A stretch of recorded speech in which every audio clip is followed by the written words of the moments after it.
Excellent morning, wonderful afternoon, and fantastic evening. This is Carla from MindPlore with Carla and Friends, and I am here to speak with you about miracles today. And I'm very fortunate to have my panel. I have Jeanne, Alford here, who you've heard from Victor many, many times. And we have Burair, who I wish I could get to smile. He's a little nervous, which is okay. We all get nervous. But with nervousness, if you're talking about nervousness, you stay nervous and you're unable to do what you need to do. But if you have the mindset, hey, I can do it, miracles begin happening because we begin to do what we think we cannot do, or what we think we are incapable of doing at our best. And that's what I'm talking about. What we're talking about is accepting miracles and making those miracles come. A miracle happens every morning when we wake up. It's a new day. It's a new beginning. We are opening our eyes and we're still breathing. We were breathing through the night. We were breathing the day before, many times a minute. And we will be doing that again today. And that in itself is a miracle. It's a miracle that we open our eyes. It's a miracle that we can get out of bed every day. Let's look at the miracles and let them happen, because they can only happen when we allow them to happen. And we are not thinking of what we cannot do, what we may not be good at doing, because we have never done it before. Just because we've never done it doesn't mean we can't do it. It just means we need to do it for the first time, and we need to be present for that moment. And that in itself is a miracle. And with that, Jeanne, I'm going to send the mic to you so I can get this shared out to the places that need that. Okay, great. Well, this is a great subject for us to be looking at based on, everything that we learn about the world. Right now, there's a time, it seems like it's the time where everybody's kind of looking at negativity. So talking about miracles gives us a chance to change that, to switch that. And I want to start with the great American philosopher of the 1980s, known as the Big Hair Band days, John Bon Jovi.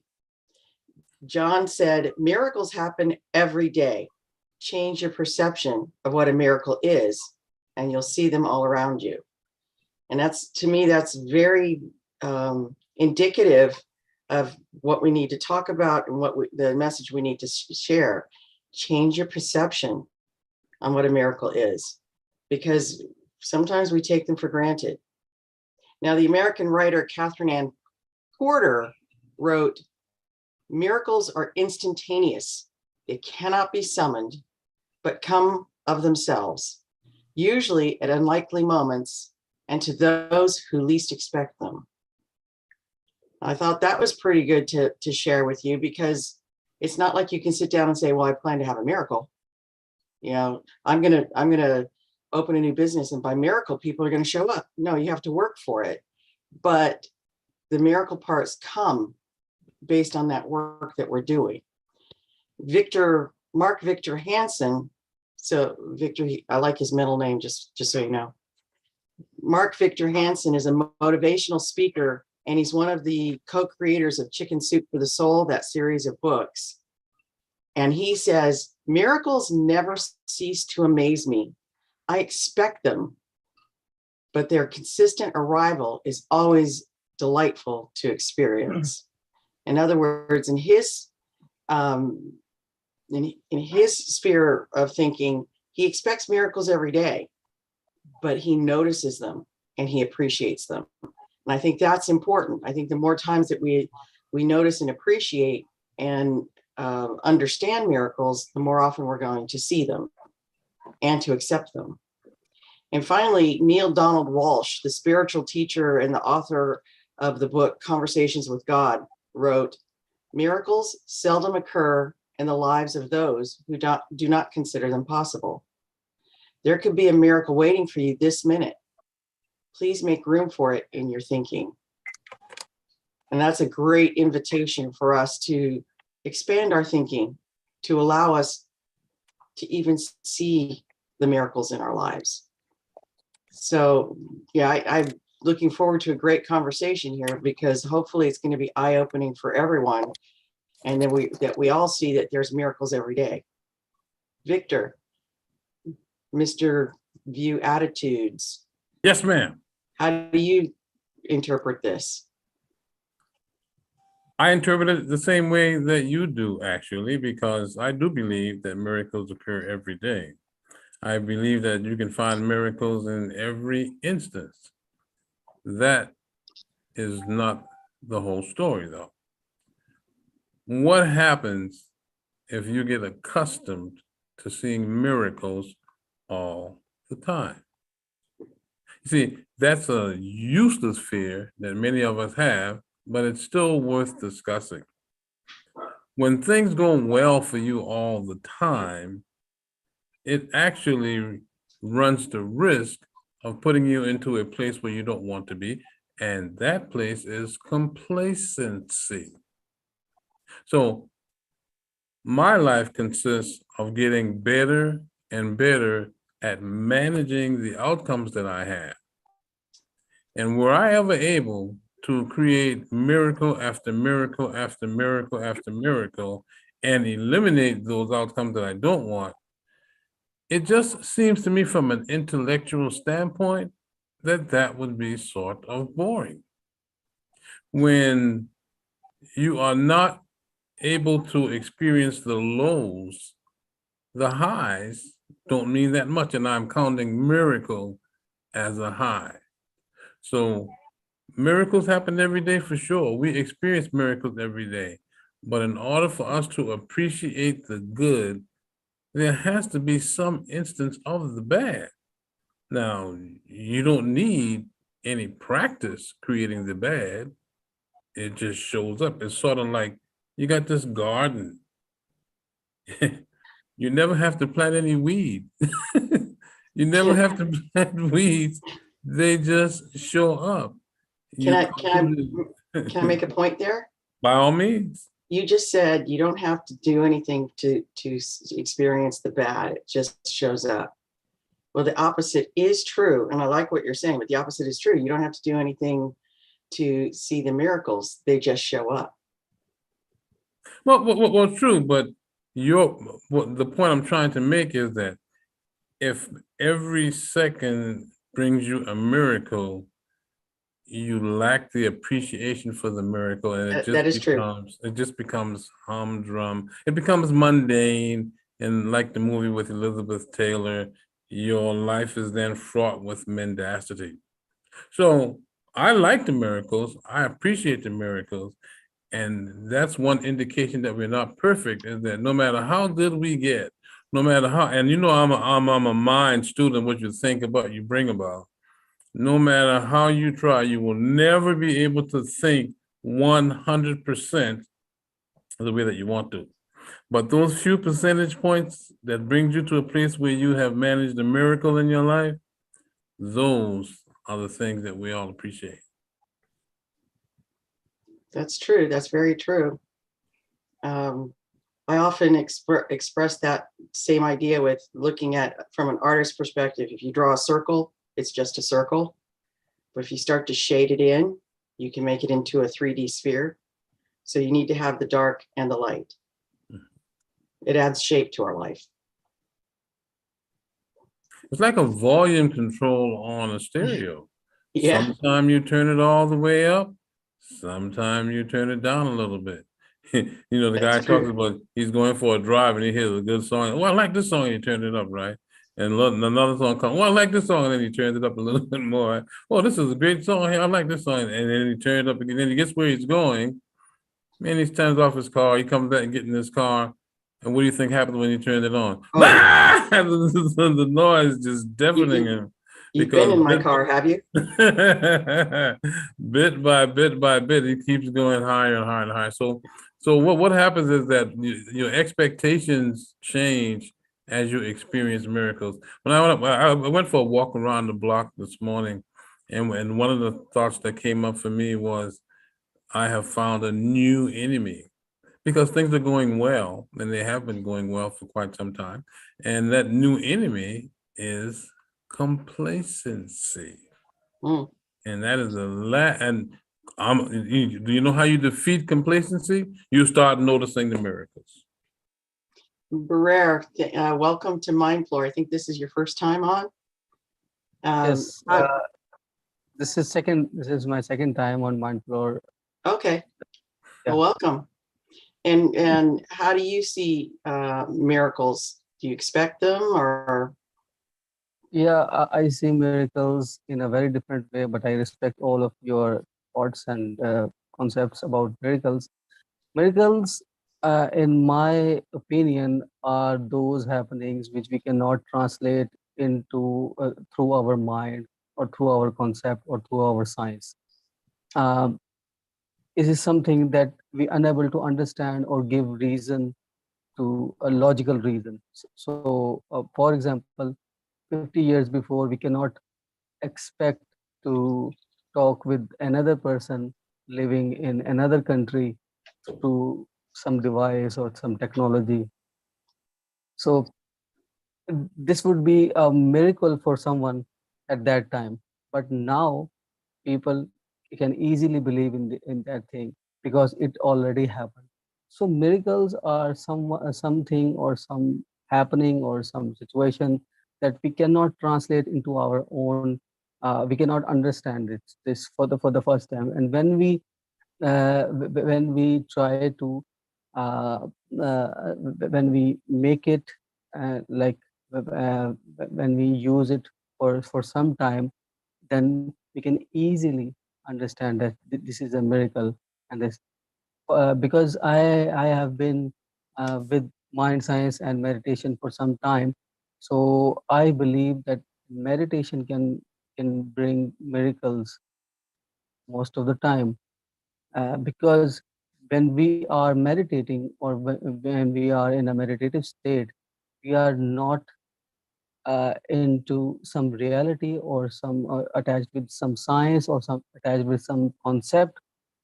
We are uh, at a different state or different dimension or different level, and at that level we can expect more miracles, and we can translate more things into our life as miracles. I hope I'm able to explain it to you. Yes. In the theology that I've studied, it's called the law of mind action, where you put your thoughts reproduces in the world. And that's one of the reasons I started myself to meditate a little bit more, to let go. And I think letting go is an important part of seeing miracles, letting go of expectations and letting go of the doubts that we have. And so I worked with the law of mind action in my meditation practice of being mindful of the kind of thoughts I had in my head. And, I have a best friend inside my head. I call it David Letterman because it's a snarky voice. It's that voice that goes, who do you think you are? What makes you think you can do this? Some days I call it David Letterman because it's snarky and it's making me laugh. And the other days I call it Dad, because that's the way parents talk to you when you were a child. But it's so well ingrained that we hear it. And I saw this fairly recently, a while ago when my son was a teenager. I was worried about him doing something. And he looked at me and goes, Mom, don't worry about me. When I'm going to get into something that's going to be trouble, I hear your voice loud and clear inside my head. And I'm like, yay. But recently he was talking to his kids and he literally parroted something that came out of my mouth about the computer and video games and such. I heard him say, your priority is not the video game. And I was like, okay. So we do have voices that are repetition of what our parents said, but when you look at them as an adult, they could be really negative. Who do you think you are? My father used to say that to us as we got in trouble. Who do you think you are, young lady? Well, I hear it all the time. And now I say, I'm Jeanne. I'm a being of God. I am a person that brings love into the world. So I try to answer it with something, and that makes me change my thinking. And I think that's what happens with miracles. It's why John Bon Jovi says, change your perception, change your thinking. We can do anything we want when we put our mind to it. I had my grandsons in the pool the other day, and one of them, he goes into disaster thinking. Everything's going to be bad. If I go in the deep end, I'm going to drown. And I looked at him and I go, why would you say that? Well, he was told not to go in the water when he was little, right? And that's what he held on to. So I was trying to teach him to swim, and he goes, I can't. And I heard Carla's voice. If you say I can't, then you won't, but I had to explain it to him in 10-year-old terms. I said to him, when you say I can't, you put up a wall and you don't allow yourself to even try. And by the end of that hour and a half in the pool, I got him to be able to at least kick his legs straight into dog paddle, because I was kind of forcing him to change his thinking. We need somebody like that in our lives. And it's probably a little voice, the cartoons where you had the angel on the right side and the devil on the left, arguing in your head. But you need to let the angel on the right side go, hey, I'm over here, listen to me, and change how we see the world. Carla, you look like you're ready to jump in. I've been ready, but I didn't look it. When you're talking about the angel and the devil and all of those things, I think what is happening, and you may disagree, and I'll just throw it out, is that we are not listening to ourselves. We're listening to everyone else saying, don't do that because you're going to drown, you're too young to swim, or don't do that because no one else has ever done it, or don't do that because you've never done this before and I know that you can't do it, and you keep yourself from doing it. Instead of listening to what you know inside that says, hey, I can do this. And I think we lose our miracles, or even seeing the miracles, because we take everything for granted. Instead of looking, hey, this is a new moment. Maybe I didn't do it 5 minutes ago, but I can do it now. Maybe I didn't do it 10 minutes. I don't think I can do it because I've never done it. But yeah, I'm holding this up for a purpose. I know. 20 years ago.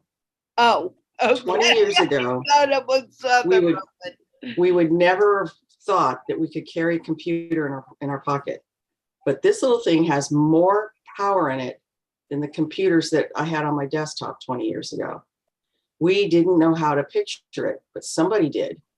Somebody came up with, how to apply the RF technology, which was a dying technology, by the way, at the time, but they found a new use for it.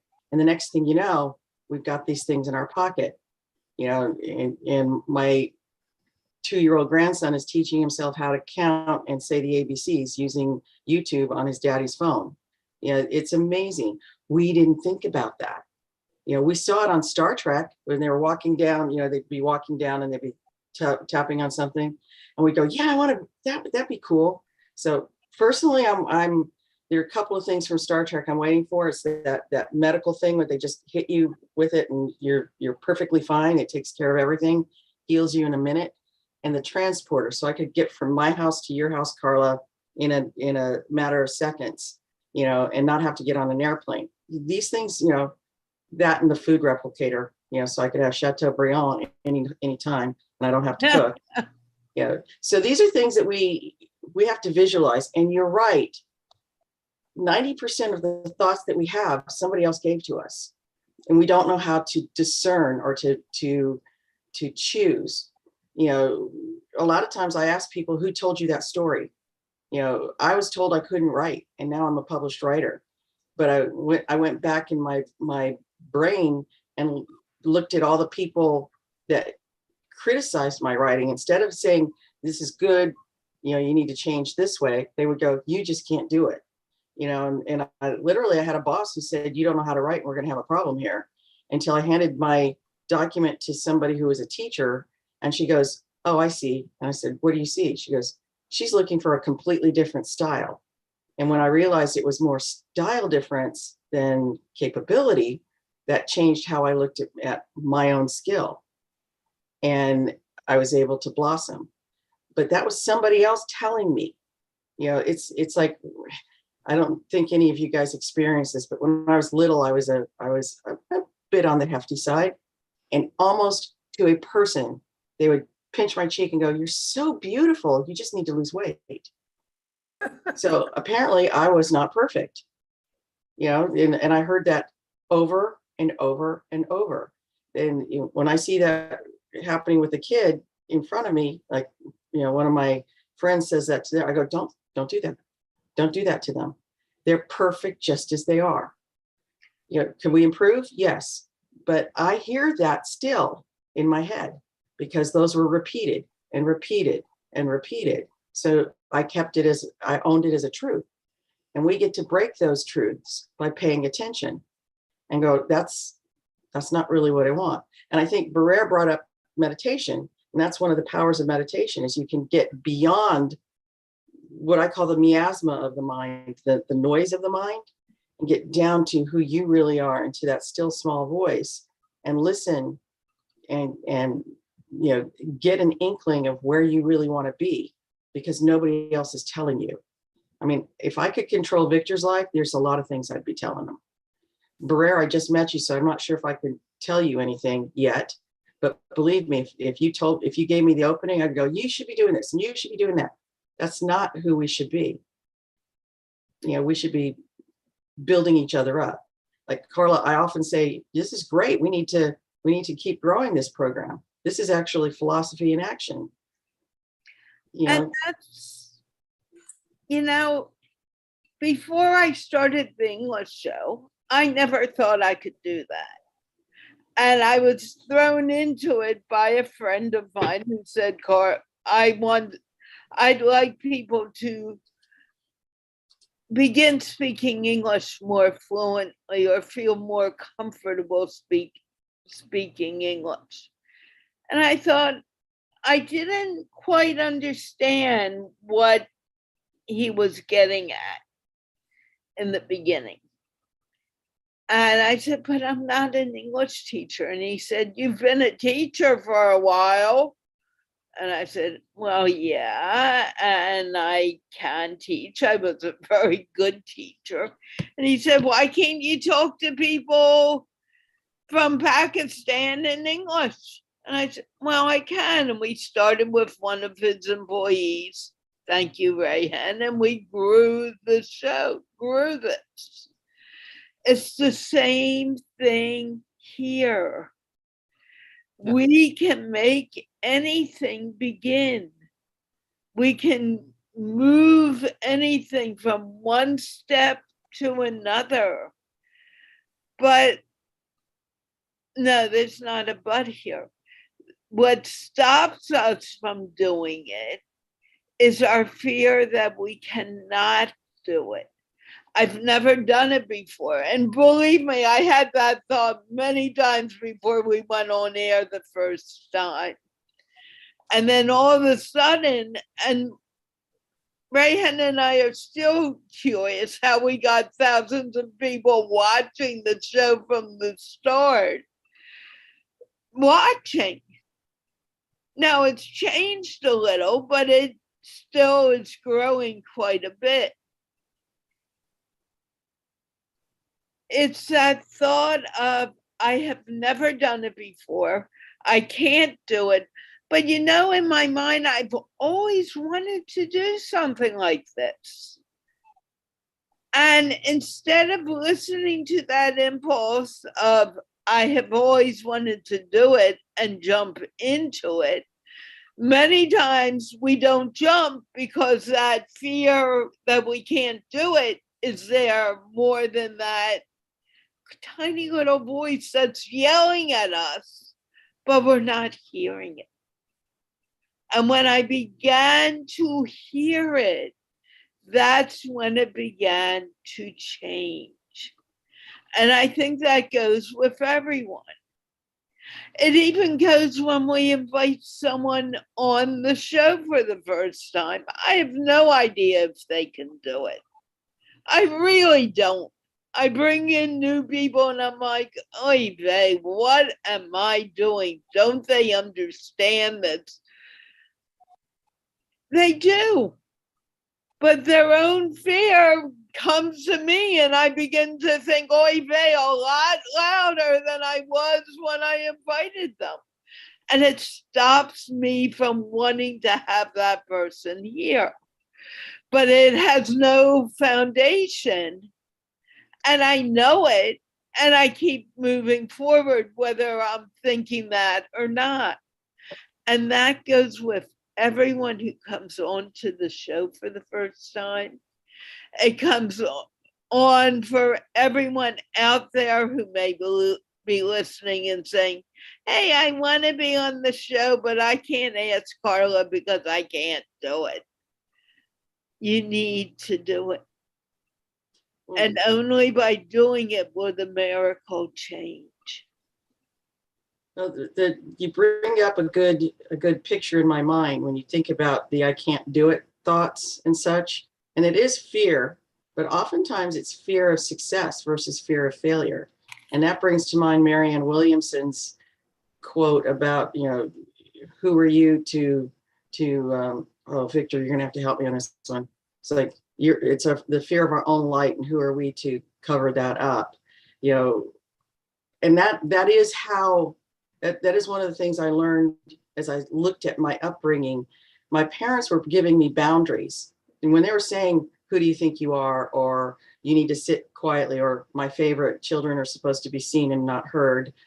I think everybody's heard that one, along with I brought you in the world, I'll take you out. But these are things that gave us boundaries. And an insight I had when I was raising my kid, who, basically, no offense, I love my son greatly, but he was this whirling dervish monkey man. He was continually jumping off the walls. He was challenging himself and getting into trouble all the time. But one day he said to me, Mom, basically from 13 to 17, I was pushing you away. And I thought that was very insightful. And I said, yes, yeah, that's true. That's what you're supposed to do. And he looked at me quizzically and I went, your job is to push the boundaries and to try and get away with as much as you can. And my job is to put those boundaries down so you know the limitations and what's safe. And because we have different goals, we have that friction between us, and I've said that several times since then to various people, because you do have conflicting goals. We do have frictions from time to time, and it's transcending that friction to finding the way that it works. And I think about that all the time. So Burair, you brought up the thoughts you have in your mind and how that changes how you show up in the world through your meditation practice. When you see those points of friction, what is it that you do to raise above it and let your light shine? The problem is, I feel when I talk to people, when mm, they have beautifully carved consequences, and when they happen, that kind of thing happen, they call it miracles. And if that something does not happen to their life, they call it a bad thing or bad experience. But in my opinion, the bad thing is also a miracle, but you cannot understand why this this is happening to you, and that's why you are so irritated, and you're saying that this must not be happened. Why am why am why all the inflictions, why all the harms for me?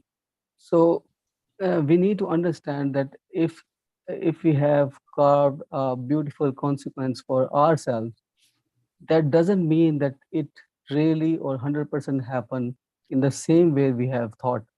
So miracles, we can we have to broaden the term, and we have to add just as Victor said, we have to add bad things as well, because it might happen, you know. And you cannot expect every time very good thing or very very positive things happening to you, and just by thinking or just by doing meditation. Yeah, it's a way. When you detach from the physical world, you can expect, and expectations are not 100%. They are always expectation. They might be 90%, there might be 99%, but they're not 100%. So we can expect miracles, we can expect good things, but leave the room for others, because others have expectations too. For example, a businessman wants to have 100% profit, but he needs to understand he is not in a monopolistic competition, or he is not he's not the only businessman. The others are too, and they all are expecting more profits, more money. So leave the room for others as well, and be happy, and uh, uh, uh, be gratify yourself, thankful to you, thankful for what you have in your life. So yeah, I think I have Mm. explained it in a well-mannered way. Gratitude is very important in this process. And what I hear is, having expectations is okay, but being detached from the outcome, so that, there's a kind of a joke that I hear a lot in the spiritual community. And it's like, how to make God laugh? You tell him your plans, and we start laughing. But the truth is, behind that is, we know this much, and so I want to get to this much, but Yes. God laughs because, no, honey, you're going to go to this much. I have bigger plans for you. And so that's why I like that joke. We have expectations, but they're not always the right expectations. Something else could be happening. And you can get really complex in how you think about it. We all have free will. And if I'm making decisions, and Carla's making decisions, and Victor's making decisions, and you're making decisions, they may not all mesh, and it might end up being a mess. But in the end, it comes out the way it's supposed to be. And then that's where the miracle is, when we get out of our own way and we're able to see something differently. One Victor? miracle I'm holding out for Okay. is for me, Victor Irving Jenkins, for me to be quoted, for people to be treating me like you're treating Marianne Williamson. And when you mention Marianne Williamson, I think it's important that we actually quote her. So if it's okay with Carl and everybody on our panel, I'd like to just read Marianne Williamson's quote. Please. So that the viewers can get the full impact of what Marianne Williamson is saying, and also figure out, where do I get the gall to want people to quote me? So here we are. This is what Marianne Williamson actually says. She says, our deepest fear is not that we are inadequate. Our deepest fear is that we are powerful beyond measure. It is our light, not our darkness, that most frightens us. We ask ourselves, who am I to be brilliant, gorgeous, talented, fabulous? Actually, who are you not to be? You're a child of God. Your playing small does not serve the world. There's nothing enlightened about shrinking so that other people won't feel secure. Other people won't feel insecure around you. We are all meant to shine as children do. We were born to make manifest the glory of God that is within us. It's not just in some of us, it's in everyone. And as we let our own light shine, we unconsciously give other people permission to do the same. As we are liberated from our own fear, our presence automatically liberates others. So you see, the fact that I seek to be quoted, maybe I'm being quoted already, because I must say I've said some pretty fantastic things over the years, but the miracle that we are describing, that we're talking about, that would be a miracle for me. And when I am quoted consistently, because I'm sure millions and millions of people have quoted Mary Ann Williamson, then I guess I can become complacent about being quoted. But alas, for me right now, it's still in the miracle stage. Yeah, that's true. And you will be quoted. But first we have to write the book so people can find you. Okay. It's like the woman who says, God, I need to win the lotto. I need to win the lotto. I'm running out of money. I need to pay the rent. And the lotto comes and goes. And the next week, God, I need to win the lotto. I need to win the lotto. I need to buy shoes for my kids. And the lotto comes and goes. And the third time, God, I need to win the lotto. They turned me out of my house. I'm living in my car. My kids need clothes. And school's going to start. I really need to win the lotto. And the sky opens and the voice of God comes down and goes, lady, buy a ticket. So we got to do the work, right? Okay, we'll do the work. You got to do the work. Miracles are great, but you got to do the work to get there. And that's one of the messages that I got when I was looking for the different quotes to bring to the show this week. He's like, it's great to go, yeah, I really want my life to be great. I want to be doing everything that I love. But if you love being a doctor, you got to go to school, right? You got to get the licenses. You know, I really love being a writer. Well, you need to sit down and actually write. You know, one of my grandsons likes to tell stories, but I said, sit down and write a story for me, and I can't get him to sit down and write because, okay, kids these days, they want to do it all in video. So now I'm teaching him how to tell a story with a beginning, middle, and end, so that when he does his videos, they make sense. But you know, there's structures that we need to work within, and then it's how we transcend the structure that brings that miracle. You know, I'm still struggling with the one of my favorite miracles in the Bible is Jesus turning the water into wine. You know, I would love to be able to figure that out, but you know what? We need to be drinking water no matter what. So I just, you know, hold up my glass and go, this is wine for me today, you know, because I like my wine. Who doesn't?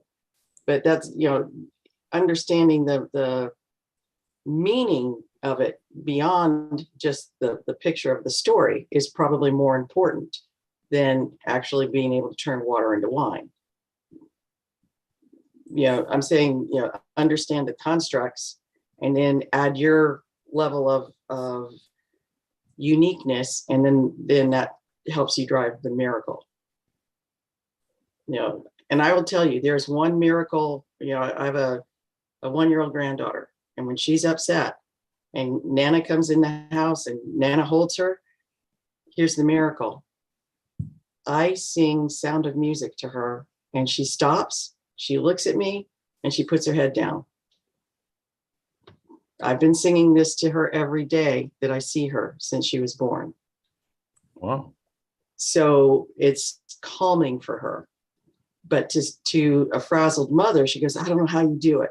Well, that song actually calms me down so that I'm calm for her. There's not a whole lot of miracle, but to her mom, it is, because she's been upset and now she's calm.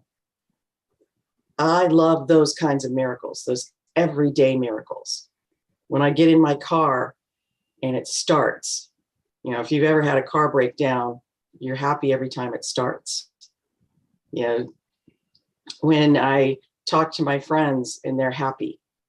You know, when I feed my dogs and they actually eat it, you know, because I have a couple of finicky eaters. Those are things to revel in, to be thankful for, and to go back to what Burair says, to have gratitude. And the more we're grateful, the more we're open to more good. The connection between caregivers, am I muted? The connection between caregivers and offspring, it's miraculous how that occurs as well, what you were just talking about. I used to be a registered nurse and I worked in the emergency room. And from time to time, parents would bring their child in who got injured, and they would, and just one of the things that would happen, they'd require stitches. They need to be sutured. And and the parent is frantic because the child is injured. I, on the other hand, as an emergency room nurse, have seen much worse injuries. So I know that this injury is going to heal, and I know that this child is going to be fine. And as I'm administering treatment to the child is really going ballistic, right? And the parent is also going ballistic. What I did many times is I calmed it down just long enough to help the parent understand that they have to be calm. They have to relax. They cannot be nervous and afraid, because if they are, the child is going to feed off of that subconsciously, spiritually, emotionally, so that the child is thinking, maybe not consciously, but the child understands, if my caregiver is frantic, if my caregiver is having a meltdown, then there's really something horrible going on here. So the child hits the ceiling. But more often than not, just that little interjection between me and the parent, once the parent are able to calm themselves down, then the child is just like the parent. So when you mentioned that about singing the song to your niece, you said? My granddaughter. Your granddaughter. Well, that reminded me of that, and I guess that's miraculous how you can have that effect on a child without even trying, and many times without even knowing that you have that effect. I do want to make a point. Okay. That we are forgetting certain things, and very important things that we can give to everyone every day. By wearing a smile when we are nervous, we begin to relax. By looking like this, we don't relax. No one realizes how important a smile is, not only for the other person to get, but also for yourself. During a stressful time, putting a smile on will help you feel more comfortable. Number two, I just got a very interesting comment in the chat, and I want to bring it up to everyone here. Someone said, Carla, you always speak so slowly. You have learned to slow down for us. And I really appreciate it, because people can hear what you are saying and understand. I want to remind that everyone on this panel just slow down their English, because when you slow it down, and I was talking a little faster a moment ago, the people from other countries can hear us and understand what is being said.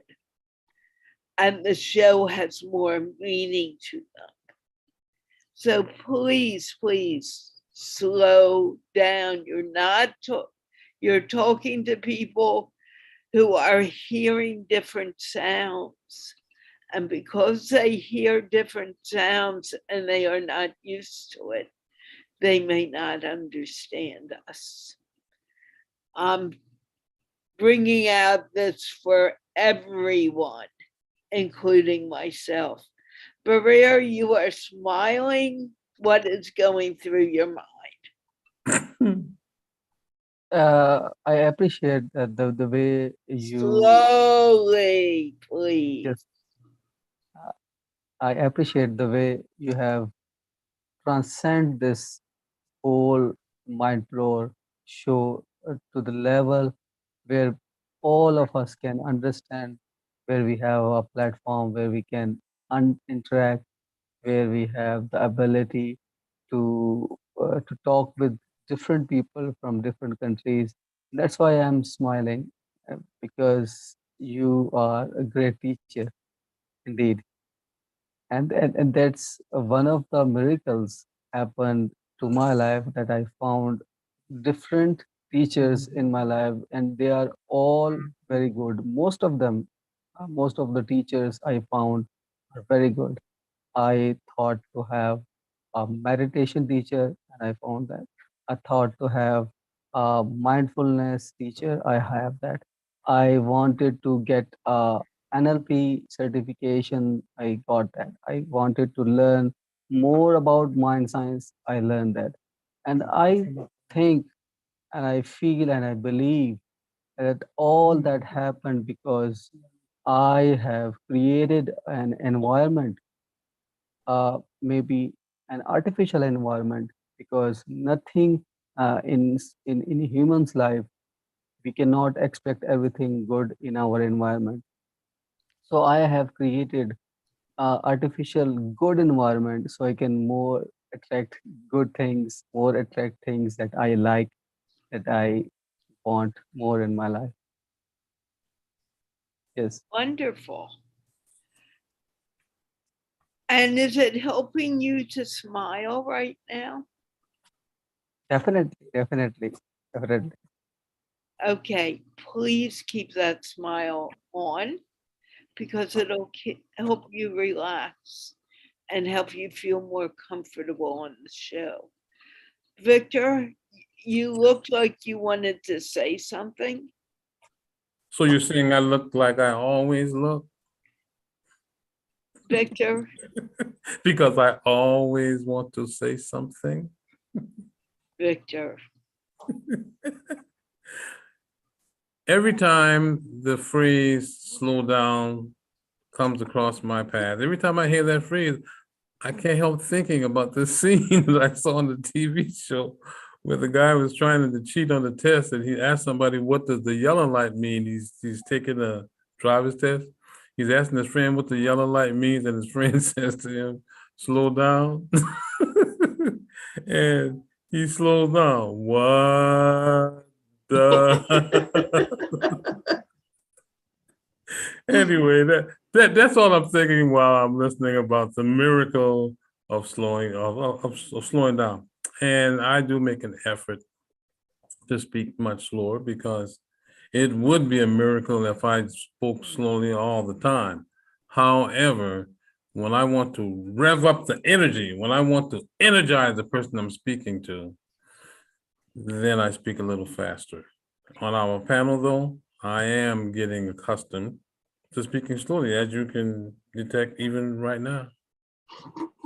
And that's important, Victor. And I know by asking you guys to slow down, we are lowering our activity, our energy level. I am lowering mine, a big deal. But by doing it, it's making it easier for those watching and listening to hear. It's one reason I do video instead of just voice, because I can see the facial expression. And that also helps understand. And that's a miracle of the age we're living in, that we can do video and people can watch us speak. And it brings more meaning to all our words, whether we're on camera for a show or we are talking to someone on Zoom privately about something that needs to be spoken about. Jeanne? Well, I want to disagree. When we speak slower, you're not lowering your energy, because your energy will stay the same. You're lowering your speed, maybe. So the energy you're experiencing may be a little different, but you're not lowering your energy. And you brought up another good point about communication, because words, the words we use are only about 7% of the full communication. You know, body language, expression, tone of voice, all of that fits in as well. But to get back to miracles and how to expect them, slowing down your speech so people can understand it, that is a critical component, because communication is critical. But also taking deep breath. Taking a deep breath slows down the speed of thought in your own mind so that you can be aware and actually be mindful and deliberate about your next steps. We often don't breathe very well. We breathe up here because that's where you breathe to live. But you take that deep breath, and this is what meditation coaches teach you, and yoga teachers and all kinds of people teach you to take a deep breath all the way down. Some say all the way down to your toes, but you use all 4 lobes of your lungs, and you get that oxygen in and you slow it down. That actually moves your thinking from the back of the mind, which is the monkey mind, you know, the survival, fight or flight, to the more logical, critical, deliberate mind up front. And that's when you can start paying attention to what really matters. That's when you calm yourself down, like Victor says. That's when you open yourself up to hear yourself, like Burair says. And there's a very simple step that I was taught, because I was not going to slow down. In my younger days, I knew better than anybody else, really, because they kept saying, who do you think you are? There had to be a reason, right? And this woman that I was talking to said, every time you're driving your car and you hit a stoplight or a stop sign, take a deep breath. Do that for a week, and then take 2 deep breaths. So I got used to doing it. And basically she was helping me with stress management at the time. But I kind of got used to doing it because I was practicing, as she told me. And then there was a particular time where somebody cut me off on the highway. And normally I would be screaming, you know, certain words that can't be said over the air. Thank you. And my son was in the car with me. He was maybe 3 or 4. And I turned to him. I took my deep breath and I turned to him. I go, well, there's somebody who needs to get somewhere 5 seconds faster than mommy. And he laughed. And I realized I'm not all tense and kerfluffed while I'm driving. I got back to where we were going. I was calm. That one step made a difference. And then that opened me up to being able to think about and practice meditation, because I always said I couldn't sit still. Well, meditation is not about sitting still or quieting your mind. It's about the practice and getting used to it. You know, so taking that one step of taking a deep breath can start you on a whole new path. And that in itself is a miracle. And that deep breath goes further from you. We all, and I say this so very often, I don't care if you're in Pakistan, California, New York, India, Europe, Brazil, wherever you are in the world, we breathe. And we breathe the same air.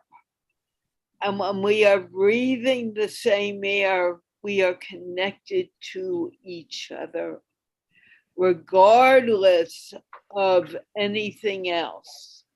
We connect, because that is the essence of our lives.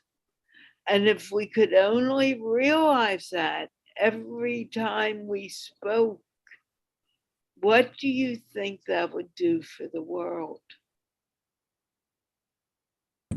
how could that change the world? The miracle of our lives starts in the breath we breathe. And no matter what anyone would say, that breath is what keeps us alive. We stop breathing, we stop living. So why not put what we want into place, regardless of anything else? Let those miracles happen by beginning to realize that we are all connected and we all are part of one big family or one big universe. Nothing is disconnected. Burair, you were nodding your head. Yeah, I was thinking about that. The wisdom, the inner wisdom, comes when we, as you said, that slow down your speech. When we slow down our thinking, our speed of talking, we are slowing down our brain waves, and those brain waves help us reach the inner wisdom, and and that that is something we cannot achieve with open eyes, or while we are rushing towards something, or while we are talking very in a harsh manner to someone. When we slow down uh, our outer voice, and that's when the inner wisdom happens, and that's the time you can expect more miracles. I disagree with one thing you said. What? A saint can be a saint and get angry. Someone who is aware of all the connections through in our lives 100% of the time will know that when he or she has their eyes open. I remember a personal experience I had as a child. I had it as a child, and I also had it as an adult when I was on a silent retreat. When I was on the silent retreat and I was in complete silence for a week, people don't believe I can do it, but I can. I remember looking at a piece of grass and sitting on the grass, looking at the grass, and I picked a piece of grass. And I knew at that moment that everything was divine, that the whole world was one. I didn't have my eyes closed at that moment. I was very alert. The reason that keeps us from knowing that, and I don't know it all the time, I'm getting better at it, but not all the time, that we don't know that is that we don't visit our inner truth, our inner soul.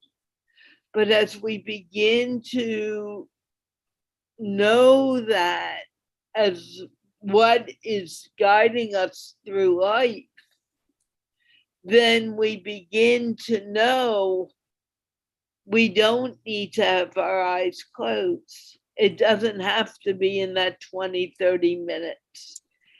It's an all-time reality. It's because we don't believe that reality.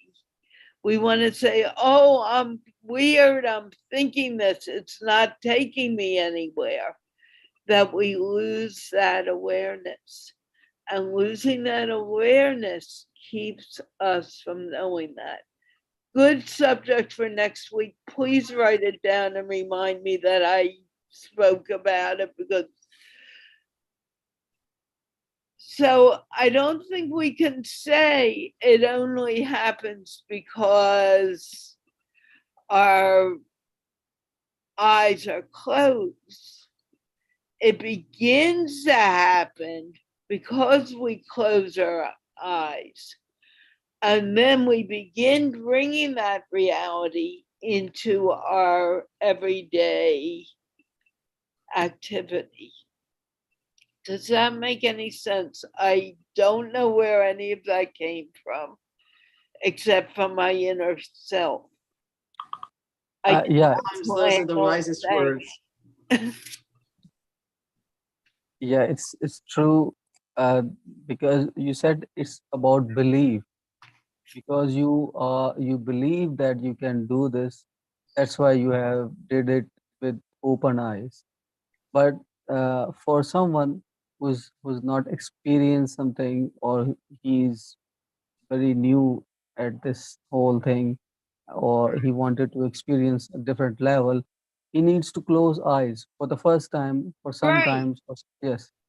But when you are when you do it for some time, and when you are start believing it, then you can do it at any time. Then you don't need to have there's a famous method we use in mind science, that is called 3 to 1 method. And 3 to 1 method is all about practicing. uh, First you have to practice the 3 to 1 method in about 1 hour meditation. And you keep on telling your body parts that you need to relax, you need to relax, and once you are very you do it for some time, then then you need no rehearsal. And when you are maybe you are in a traffic jam, or in a terrible situation, or you are in a difficult situation, just you have to say 3 to 1, and your mind, body, soul, all will get relaxed. So it's all about practicing. And before practicing, you have to believe that. Yes. I will, I agree with what you just said, Barar, but I also disagree with one thing. Practice is key. Practice is extremely important. But there have been moments before I learned to meditate where I had those moments of awareness and I didn't do anything to do it. It just happened and I paid attention. And I think what's important is that people pay attention. And the thing I tell folks when they go, oh, I can't meditate or I can't sit still, I say it's not about meditating. It's not about sitting still. It's about taking a break. So I train the kids that I teach that we take a break. We call it timeout or whatever. And they go, oh, it's a punishment. No, you take a timeout, you take a break. That's for you to breathe, to collect yourself, and to become aware. I don't put any words on it to scare them away, because sometimes it does. For adults, if I said meditation, I actually had an adult tell me that was I think her phrasing was, that's the devil's workshop. That's the work of the devil. And I was like, okay, all right, let's work on visualization. And it basically went through the same process with her using the word visualization, and she was fine with that. So it's just the word bothered her. But for me, the Gestalt moment had nothing to do with practice or knowledge. It was like this moment of clarity that I needed to take a break from everything and go find myself. And it was just in the midst of a crisis, because that's usually when they happen. And I took that deep breath and went, okay, I need help. And then I went and I got help. That moment of clarity is what really led me to finding somebody who actually talked me through breathing, and then led me to somebody who said, now here's how you can take it further. And then led me to a spiritual group that talked about meditation. So the only thing I disagree is you don't have to go sit down for an hour and learn a method. You just need to be aware. And then you go find the method that fits you. Yeah. Because we are more than 7 billion people, and 7 billion people means 7 billion thoughts, and all are different from each other. And we are not the same. Even the twins are not the same. So every method, if I tell you that you have to apply this method in this way, in this frequency, you cannot apply that same method that I have told to you. There will be 0.1% or 2% change will automatically happen. So in meditation, we say that there is no bad or there is no good meditation. There is meditation. You do it or you don't do it, or and scientifically, it also says that you have when you said that you pause, take a pause after some time. That is scientifically proven that a person cannot concentrate to a certain thing or certain program or certain uh, course or something for more than 30 to 45 minutes. He needs a break. So uh, when you take a break, you call it a meditation, or you call it a break, or you call it, you have to I don't know why the universities have 2 hours or 4 hours long lectures where students get bored. So if I had a chance, I would shrink it to 30 minutes class or 20 minutes class. It's more productive, more fruitful, and it will help bring more good I brains. tell you, when I had a corporate job, sometimes it was only 3 minutes. I would walk away and I would go into the ladies' room and I would sit quietly and meditate for 3 minutes. And that could refresh me to be able to take on the next task, whatever it was. You find what works. And that's Yes. probably the most important part about looking for miracles. We find what works, we get into the rhythm, and then we become aware. And Yes. with that, we are actually over our hour. But or we are at the hour. Either way, we're very close. And it is time to wrap up what we need to say. And I want to start with Victor, go to Burair, and then end with Jeanne. You have 1 minute, and when I put this up, that means you are done. Victor? Someone smarter than me once said, a man's reach should exceed his grasp, which translates to me that we can never be satisfied. We must always be reaching for something more, something better. As humans, one way that we do that, one way that we accomplish reaching, exceeding our grasp, is by dreaming and having dreams. Dreams have a purpose, and it may not always be our goal to accomplish the dream. But even if you do accomplish the dream, have you another? That's very interesting because when I first met Rehan, we began talking about dreams and allowing dreams to guide our lives. And we both agreed we dreamt big. Will my dream be met before I leave the planet? I have no idea. But I would rather dream big than dream small and not make the dream come true. Burair, put on that smile.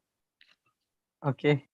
So I'll take the dream thing to the further level. Einstein once said that imagination is more important than knowledge. So so if you want, if someone wants to achieve more things, expect more miracles, he needs to imagine. And by imagination, I am not saying that you have to visualize. Visualize is something when you see things that already happened, that already in your life. When you imagine, you invite more creativity, more expect different things in your life, and you create a more space in your mind, in your life, to to bring on more miracles. So always imagine good things, always dream big, and because if it can happen for me, it can happen for anyone. That's it. Okay, Jeanne. I'd like to go back to John Bon Jovi's great advice that to recognize that miracles happen every day, change your perception of what a miracle is, and you'll see them around you. Because I think how we approach life dictates how we show up and the things that we expect. So letting go of the expectations is important, but changing how we look at it, which brings up the Einstein quote that I had earlier, and that's there are only two ways to live your life. One is as though nothing is a miracle, and the other is as though everything is a miracle. I choose everything is a miracle. Okay. Oh, or to me. And I believe I choose like you do, Jeanne. When I began to realize that every time I wake up and I'm breathing, that's a miracle, that I open my eyes. You know, the kids say to me on the English show, not only the kids, the adults, I didn't do anything today. And I say to them, oh, really? Did you open your eyes? Yeah. Did you get out of bed? Yeah. Did you wash your face? Yeah. Did you do something? Yeah, but nothing special. And I'll say to them, oh, you don't think it's a miracle that you went to sleep and you woke up the next morning? Some people don't wake up. Sometimes people are not breathing the next morning, but you are. And you have a whole day ahead of yourself. And that's what it's all about. That's the miracle. We can get stuck in the negative thinking and think, I didn't do anything, and I'm not making enough money, and I'm not doing that, and I'm not doing this, and blah, blah, blah, blah, blah, blah, blah. Or you can say, hey, I'm up today. Let's try another way to make this work. And if it doesn't work, it doesn't work. And if it works, it works. Who cares? Life is a game anyway. And God loves fun, from Sri Sri Ravi Shankar. Having said that, we have come to another end of MindPlore. And I want to thank Burair and Jeanne and Victor for being here. I hope you shared out the show. And we are about to wave goodbye. Jeanne, did I remember everything? Well, an invitation to have people follow you on Facebook and to go to YouTube and subscribe so they can help us share it out broader, and to comment when they have the mind to do that, and to share it out as widely as possible. That helps us with the algorithms to get to a broader audience. And I think this is the kind of message that we need to take out to a broader audience. And perhaps we can ask more strongly, but I'm not good. I need to get better at this. Please, people, share this out, share the YouTube link, because it's the YouTube link that will help keep this show on air. Which is, by the way, GiggleFest University. You go to YouTube and put GiggleFest University and you'll find us. And you know, we have over 450 subscribers now. Let's make it 1,000. Let's make it 1,000, and let's make it 1,000 today. All right.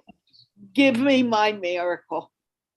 If we all work together, the miracle can happen. And Definitely. Let's wave goodbye. Bye, everyone.